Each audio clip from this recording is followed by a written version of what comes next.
Tuanku Imam Bonjol. Tahukah kamu, di tanah Minangkabau, lahir seorang ulama besar yang kelak menjadi simbol perlawanan bangsa. Namanya adalah Tuanku Imam Bonjol, seorang pemimpin yang lahir pada tahun 1772 di Bonjol, Sumatera Barat.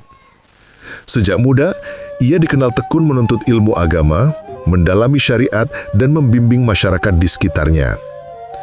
Namun perjalanan hidupnya tidak hanya berhenti pada dakwah. Ia menyaksikan bagaimana adat yang bercampur dengan kemaksiatan merusak moral masyarakat.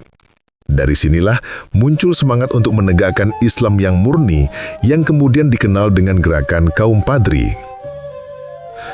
Tahukah kamu, gerakan Padri bukan sekedar tentang perbaikan moral, tetapi berubah menjadi perlawanan besar ketika Belanda ikut campur, memanfaatkan perpecahan antara kaum Padri dan kaum adat.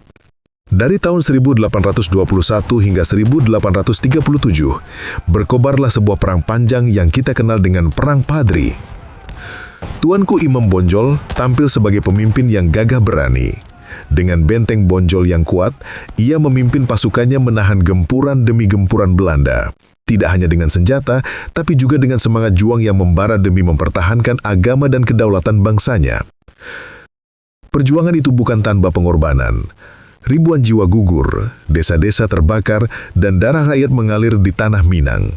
Namun semangat perlawanan tidak pernah padam.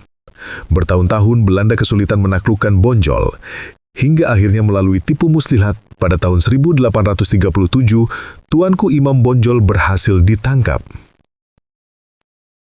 Tahukah kamu, beliau diasingkan jauh dari tanah kelahirannya, dari Padang ke Cianjur, lalu dipindahkan ke Ambon, hingga akhirnya ke Minahasa, Sulawesi Utara.